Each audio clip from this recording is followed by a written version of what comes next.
सावंतवाडी नेहमीच गजबजलेलं आणि खेळण्यांसाठी प्रसिद्ध असणारं. मात्र हे सध्या गाजतंय ते मल्टी स्पेशालिस्ट हॉस्पिटलच्या नावाकामुळे. कारण वारंवार फक्त गाजरं दिली जातात आणि इथल्या युवकांना, इथल्या तरुणांना आणि इथल्या जो स्थानिक आहे त्याला आरोग्याचा प्रश्न जो आहे तो भेडसावतोय. नेमका अनेक वर्षापासूनचा भेडसावणारा प्रश्न आज आपण जाणून घेणार आहोत. नमस्कार, मी विशाल. LS मराठीमध्ये आपलं सर्वांचं स्वागत. आपण जर पाहिलं तर माझ्या मागे ही आत्ता आहे सावंतवाडीतील अगदी राजघराण्यापासून चालू आलेली ही इमारत आहे. याच्यावर दुरुस्तीचं काम होतं. 9 ते 10 वर्ष फक्त लोकांची दिशाभूल करण्याचं काम हे इलेक्शन कालावधीत करण्यात आलं. मात्र प्रत्यक्षात जर आपण पाहिलं तर ही जुनी इमारत फक्त यांच्यासाठी मल्टी स्पेशालिटी राहिली. मात्र वास्तव जर पाहिलं तर या ठिकाणी, आता मी जे ठिकाण दाखवतोय या ठिकाणी आतापर्यंत 2 ते 3 वेळा फक्त भूमिपूजन झाली. मात्र वास्तवमध्ये येथे फक्त राहिले ते फोडलेले दगड आणि या ठिकाणची असलेली अवस्था. शासन प्रशासन एवढं अनभिज्ञ असतं याचं उत्तम उदाहरण म्हणजे हे सावंतवाडीचं हॉस्पिटल. या मल्टी स्पेशालिटीच्या नावाखाली फक्त लोकांची मतं घेणं, तर त्याचा विसर इथल्या राजकारण्यांना पडला. आणि या संदर्भात जाणून घेण्यासाठी आपल्यासोबत काही मंडळी आहेत. मला सांगा, सावंतवाडीतलं हे हॉस्पिटल आहे, मल्टी स्पेशालिटी हॉस्पिटल होणार असं वारंवार वल्गना केल्या जातात. आपण काय बघता? भूमिपूजन देखील झाली, कसं बघता? गेले 7 वर्ष आम्ही ह्या हॉस्पिटलमध्ये रुग्णांना सेवा देतो. आमचा दिवसभराचा जो कामकाज असं आहे तो सांभाळून आम्ही रात्री 9 ते 12 पर्यंत ह्या हॉस्पिटलमध्ये सेवा देतो. गेली 5 वर्ष न चुकता सेवा देत आलेलो आहोत.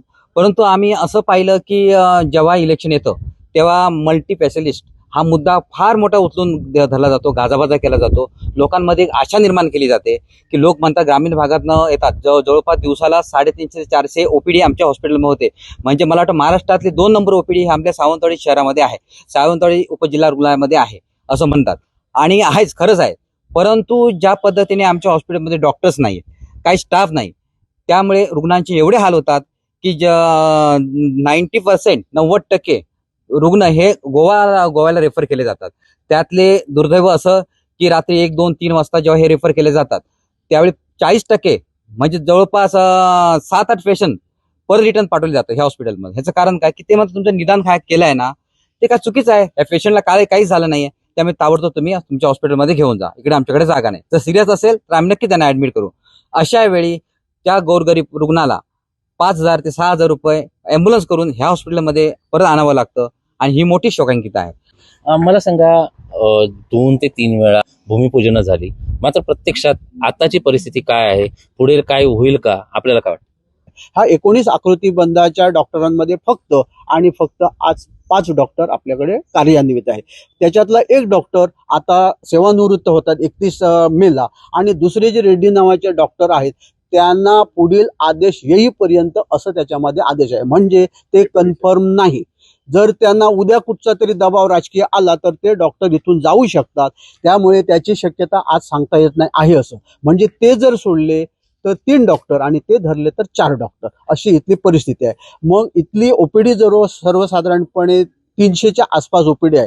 मग जर एवढी OPD असेल तर ह्या 4 डॉक्टरांनी ती OPD सांभाळायची कशी आणि त्याला जबाबदार कोण? त्या डॉक्टरांना जबाबदार धरता येईल का? तर ते डॉक्टर नक्कीच जबाबदार नाही. ह्याला जबाबदार प्रशासन आणि शासन जबाबदार आहे. कारण शासन मोठमोठ्या इमारती बांधतात, करोडो रुपये खर्च करतात, परंतु जनतेचा महत्वाचा जो विषय आरोग्याचा, ह्या आरोग्याच्या प्रश्नाकडे शासनाला किंवा प्रशासनाला काही देणं घेणं पडलेलं नाही. ज्या इमारती बांधल्या जातात, मी पुन्हा येतो. म्हणजे शासन एक प्रकारे शासन नसेल, इथे राजकारणी असतील, हे फक्त गाजर दाखवण्याचं काम करतात. मला सांगा, 15-19 पैकी फक्त 3 ते 4च डॉक्टर या इमारतीमध्ये काम करतात. कशा पद्धतीचं? तज्ञ डॉक्टर हे साधारणपणे 5 आहेत साधारणपणे. यापैकी आता साधारणपणे डॉक्टर चौगुले आहेत, जनरल सर्जन. बालरोगतज्ञ दत्ता सावंत आहेत, आपले दत्ता सावंत नाही, आपले संदीप सावंत आहेत. बालरोगतज्ञ तुमचे देसाई आहेत. दुसरे चौथे आपले त्याच्यामध्ये अवधूत निखिल अवधूत इथेच आहे. निखिल अवधूत हे रेग्युलर असतात. हे 4 निखिल अवधूत आहेत.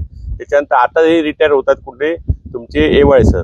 बाकी जे बॉन्डेड आहे, 1 वर्षासाठी बॉन्ड असतो त्यांना, 1 वर्षासाठी MBBS आहे. आपल्याकडे धीरज सावंत म्हणून आहे, त्यांची मिसेस आहेत, परत डॉक्टर आहेत साधारणपणे. आणि 5 MBBS डॉक्टर साधारणपणे आता 8 दिवसापूर्वी साधारण 15 महिन्याभरात एकूण 10 असं म्हणतात. आहेत सध्याचे आहेत. आणि मला सांगा, 10 डॉक्टर आहेत असं म्हणतात. नाही, ते शिकाऊ आहेत आणि ते ऑन कॉलवर आहेत.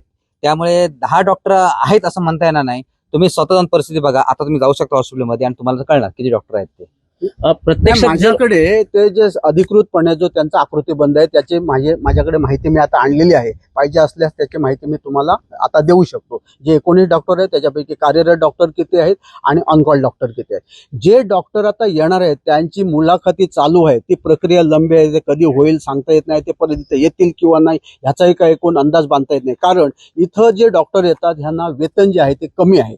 कमी वेतन असल्यामुळे ते डॉक्टर म्हणतात मी जवळजवळ 1 कोटीच्या आसपास खर्च करतो आणि मला जर इथं येऊन जर 80,000 रुपये जर पगार मिळत असेल तर माझ्या इथं 80,000ला काही महत्व नाही. मग त्यांना काही जसं गडचिरोलीमध्ये काही डॉक्टरांना तिथं गेल्याच्या नंतर शासनाच्या नियमाप्रमाणे बदल करून त्यांना जादा वेतन दिलं जातं त्या सोयीनुसार.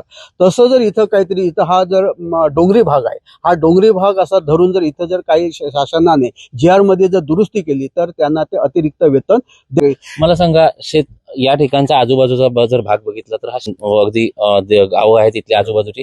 मला सांगा, त्यामध्ये स्नेक बाईटचे केसेस असतील. आता पावसाळा तोंडावर आलाय त्यामुळे या केसेस वाढणार. पण सद्यस्थितीला जर आपण पाहिलं तर अशी आपत्कालीन परिस्थिती निर्माण झाली तर त्यासाठी इथली यंत्रणा सज्ज आहे का? नाही. मी जर स्वतः इकडे 9 ते 12 पर्यंत काम करतो, हॉस्पिटलमध्ये सेवा देतो. स्नेक बाईटचे पेशंट दिवसाला 4 ते 5 येतात. आता पावसाळा सुरू होणार, मला वाटतं 10 ते 15 होऊ शकतात. पण जर सिरियस पेशंट असेल तर त्याला डायरेक्ट GMCलाच पाठवलं जातं किंवा उपजिल्हा रुग्णालयामध्ये ओरोस. उपजिल्हा रुग्णालयामध्ये जाऊन येण्याचा वेळ जातो. सिरियस पेशंट असेल त्यांना GMCलाच पाठवणं योग्य ठरतं. त्यामुळे इकडे आपल्याकडे CT स्कॅन मशीन आहेच. परंतु एखाद्या वेळी रात्रीचा अपघात झाला, गवारेड्याने वगैरे ठोकलं तर त्यांना डोक्याला मारलं तर डायरेक्ट GMC पर्यायच नाही, कुठे जाऊ शकत नाही. त्यामुळे असे पेशंट आम्ही डायरेक्ट रेफर करतो, रिस्क घेत नाही. वारंवार आपण म्हणताय की राजकीय गाजर दाखवलं जातं इलेक्शनच्या कालावधीत, आणि आता जर पाहिलं तर सद्यस्थितीला हॉस्पिटलची परिस्थिती पाहता आपल्याला काय वाटतं, आता सध्याच्या कंडिशनला याला दोषी कोण? सध्याच्या कंडिशनला दोषी मानायचं झालं तर इथलं प्रशासन आहे. कारण प्रशासनाकडून जे आवश्यक अहवाल जायला पाहिजे, जे शासनाला सर्व मान्य असते असे अहवाल त्यांचे जात नाही. ते काहीतरी कागदी घोडे रंगवतात आणि ते अहवाल शासनाकडे पाठवतात. आणि शासनातले जे कोण सत्ताधारी पक्षातली जी मंडळी असतात त्यांनी जर हा निर्णय घेतला तर हा निर्णय मल्टीस्पेशालिटीचा 1-2 वर्षामध्ये पूर्णत्वास येऊ शकतो. यामध्ये कोणताही संदेह नाही. असं म्हणतात ते, असं म्हणतात. त्यांचा आरोप असा आहे की प्रशासन प्रस्ताव सादर करण्यामध्ये आता प्रशासन आता महत्वाची गोष्ट त्यांना पगार जास्तीत जास्त दिला पाहिजे. आज माझ्याकडनं पृथ्वीराज चव्हाणने ती राजीव गांधी योजना महाराष्ट्रात केली. 8 जिल्ह्या नव्हते, 28 जिल्ह्याला केली. मी ते सावंतवाडी राजवाडा आहे तिथे जाऊन ती निवेदन दिलं. 1 महिन्यात त्यांनी मंजूर केली. आता जी 10 वर्षापूर्वी आमचं पृथ्वीराज चव्हाण 28 वर्षांचा नाहीये साहेब. या सध्याच्या परिस्थितीत 28 वर्षापेक्षा 28 डॉक्टर येणं 18चे 28 कसं होणं याच्यासाठी महत्वाचे पगार जास्तीत जास्त झाला पाहिजे. त्याला 1 वर्ष त्याला नोकरी केल्याशिवाय, आपल्या महाराष्ट्रामध्ये नोकरी केल्याशिवाय त्याला सर्टिफिकेट देऊ नये जे पास झाल्याचं, आणि त्याला परवानगी देऊ नये की तुम्ही प्रॅक्टिस करायची. असा जर GR झाला तर आता 30 लाख रुपये नाही तर बॉन्ड भरून घेतात. म्हणजे यांचा विषय आहे तो कागदी घोड्यांवरचा आहे. मला सांगा, ज्या पद्धतीत आपली अपेक्षा आहे की सावंतवाडीकरांना नेमकी कोणाकडून आपण आता अपेक्षा ठेवू शकतो? आपण जर ही अपेक्षा फक्त शासनाकडनं आहे आणि प्रशासनाकडून त्यांना जे पॉझिटिव्ह अहवाल आहेत ते जर पॉझिटिव्ह अहवाल गेले तर ते होऊ शकतात आणि शासनाने त्याच्यावर निर्णय घ्यायचा आहे. आजच्या घटकेला सर तुम्ही बघितलं इथं हे संपूर्ण इमारती बघा काय स्थिती आहेत. ह्या ब्रिटिशकालीन इमारती आहेत. ह्या इमारती सगळ्या मोडकळीस आलेल्या आहेत. तुम्ही जर बघितलं संपूर्ण जर शूटिंग करून बघितलं ह्या सगळ्या इमारती मोडकळीस आल्या. इथं डॉक्टर लोकांना राहायची व्यवस्था नाही. इथं जो कर्मचारी वर्ग आहे त्यांना इथं राहायची व्यवस्था नाही. इथं संपूर्ण हा जर परिसर तुम्ही जर बघितला तर काय स्थितीमध्ये आहे हे तुम्हाला दिसून येईल. अशा परिस्थितीमध्ये हे डॉक्टर लोकांनी एवढं MD MBBS शिकलेल्या डॉक्टरांनी इथं कशा स्वरूपाचं काम करत, प्रशासन यांच्याकडनं अपेक्षा तरी काय करते? शासन आपल्या एखाद्या मुद्द्यासाठी काही विधानसभेमध्ये चर्चा न करता तो मुद्दा ते पास करून घेतात आणि जनतेच्या आरोग्याचा प्रश्न, जनतेच्या शिक्षणाचा प्रश्न ह्याच्याकडे हे प्रशासन आणि शासन का दुर्लक्ष करतं हे आम्हाला समजत नाही. या बाबतीत ही फक्त मुद्दा शासन स्तरावरचा आहे आणि प्रशासन स्तरावरचा आहे. त्यामुळे शासन आणि प्रशासनाने जर एक होऊन जर याच्यावर काहीतरी निर्णय घ्यायचा ठरवलं तर मल्टीस्पेशालिटी पूर्णत्वास जाणं काहीही दूर नाही अशी आमच्या तर स्थानिकांच्या मागण्या, स्थानिकांचा विचार आणि स्थानिकांच्या इथल्या प्रशासनाचं जर म्हणणं ऐकलं तर मात्र यातील उदासीनता जी आहे, येथील प्रत्येकाची जी काम करण्याची तळमळ आहे, जर एका बाजूला बघितलं तर सामाजिक संस्था आपल्या धडपडीने काम करतायत तर इथलं प्रशासन प्रस्तावाच्या मागे लागलाय. येथे झालेल्या आमदार विधानसभा असतील या निवडणुकीमध्ये फक्त प्रश्न उपस्थित राहिला तो रोजगार आणि आरोग्याचा. मात्र सद्यस्थितीला हे दोन्ही प्रश्न अनुत्तरितच आहेत.